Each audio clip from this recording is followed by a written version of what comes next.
Will guests 70 years of age or older or guests with underlying health conditions be able to cruise once cruising resumes? Well, that's been a conversation that's been boiling for the last few weeks, and it took an interesting turn this week regarding Royal Caribbean as speculation and rumor ran wild. I've been tracking along with it. I think I'm ready to talk about it today, but what a twisted story this is. 70 years or older, no cruise for you?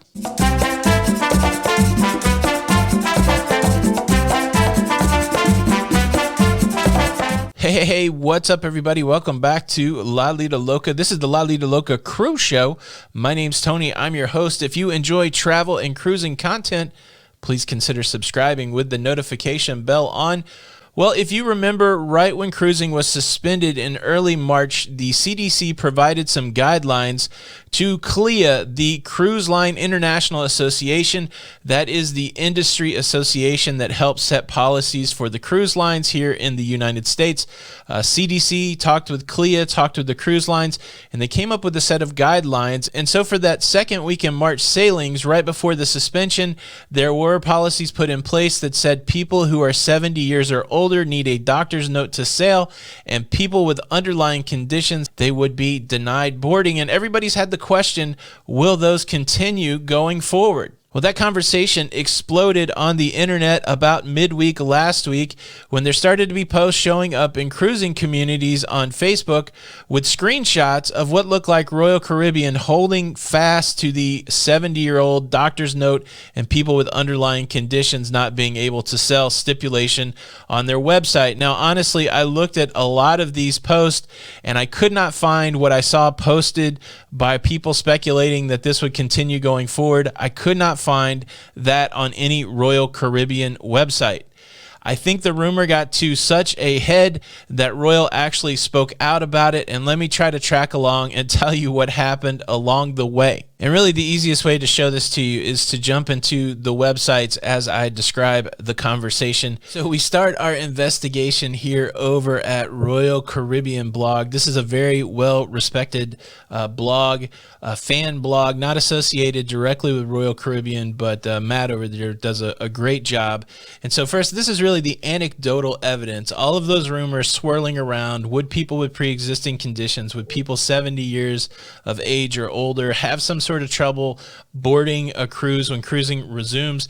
There was a call with travel agents, with media, and that was hosted by Senior Vice President of Sales and Trade Support and Service from Royal Caribbean, Vicky Freed.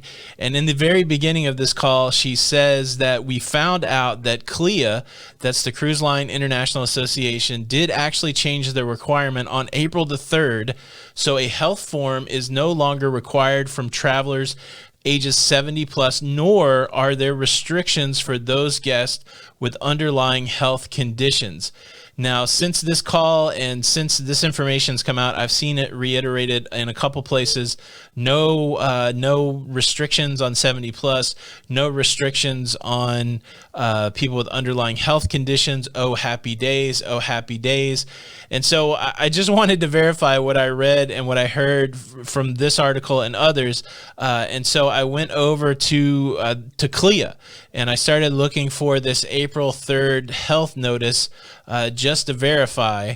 And when I got over there to the public health notice, I just wanted to see if it jived up with what they were saying at Royal Caribbean from that conversation, from that phone call. And it basically does, there's no mention in here, if you look under their public health protocols, general pre-boarding and health screening, no information about passengers 70 plus, but there still is this line here about midway through, deny boarding to all persons with severe chronic medical conditions, including those specified by the U.S. CDC.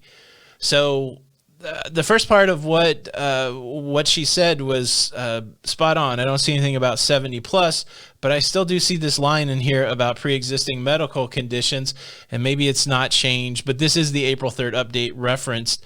And so if you follow this link to the CDC, and I'll put all these links in the first comment, this is where this is very similar to what we've seen before. People 65 years or older, they're going to be considered high risk. And then these chronic conditions, chronic lung conditions, severe asthma, serious heart conditions, people who are immunocompromised, people with severe obesity, that's with a BMI of 40 or higher, people with diabetes, people with chronic kidney disease undergoing dialysis, and people with liver diseases. So this is the CDC. This is very consistent with what they've had. These are people based on the data that don't do well when they get the virus. These are why these people are listed.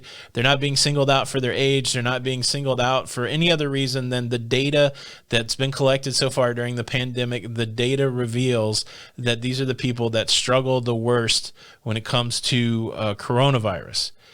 And so we have the anecdotal evidence saying that passengers 70 plus are cool right now, that no underlying health conditions are going to be screened. But when we look at CLIA, when we look here at the CDC, I don't know if those two things are in contrast. They do seem like that on some level. And then I did look last week at the official Royal Caribbean webpage. The information's changed since all of this started swirling around. And let me show you guys just kind of the latest of what it says on Royal Caribbean's official website. This is as of today. If you go and look at the health protocols, it's consistent with what was said in that phone call. We know our guests 70, we know our 70 plus guests and those with chronic conditions are especially eager to understand what cruising will look like in the future, while subject to change via the CLIA, via Cruise Line International Association. We have confirmed. So this sounds like maybe they reached out to CLIA. We have confirmed that previous restrictions were lifted in early April after cruise lines suspended service. Please know that every decision we make and all of the fine-tuning we do has your well-being in mind. We miss you, and we can't wait to welcome you back on board. We have confirmed. So it sounds like a confirmation here.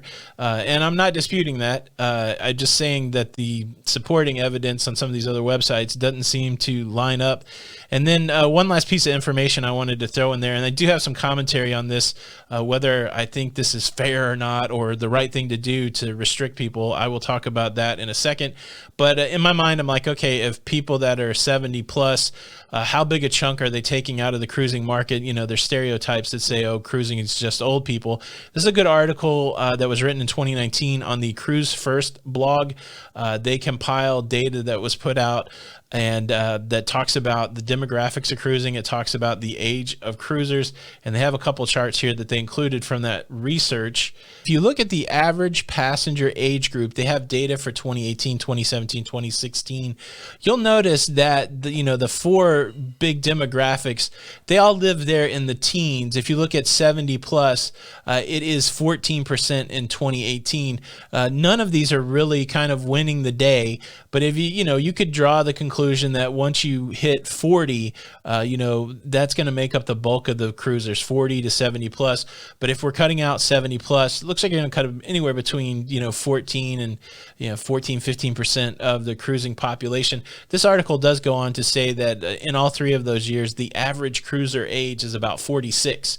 And so, it's a big chunk if you don't let 70-year-olds cruise. But the broader question to me is, if they exclude people with underlying health conditions, if they restrict people that are 70 plus, require them to get a note, is that good? Is that a good thing for cruising?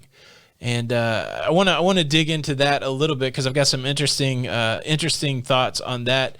And let's just jump out of the web and back to the studio. So to me, it opens up an interesting conversation. In the absence of a vaccine, in the absence of a solid treatment, is there a way for the cruise lines to open? I think the answer to that question could be maybe we only put people on cruise ships who are least likely to be extremely negatively affected by the virus. This is based on data by the CDC. Now that they've started to build statistical data from the information that they know as they've been recording, they know that from a severity, from a needing to go on a ventilator, they can target people groups, people with certain conditions. They can target that and say that these people are most likely to have a very hard time if they get infected by the virus.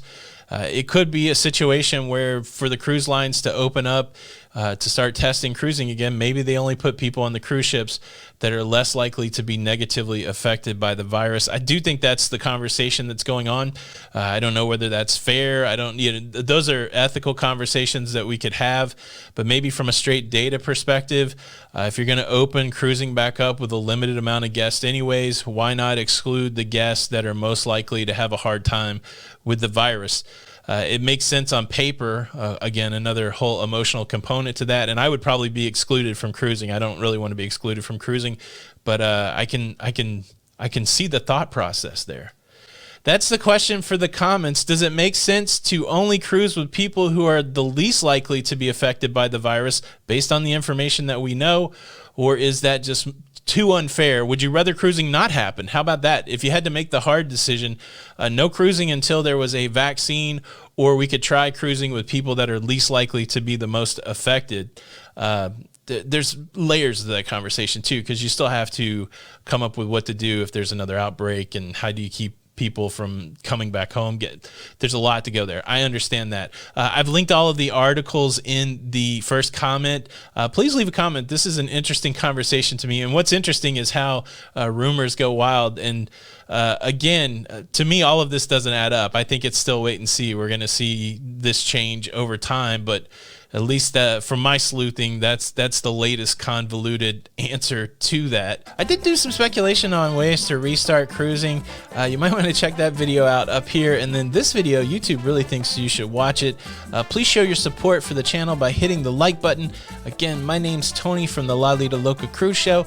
And until the next time, we'll see you on the Lido. Bye.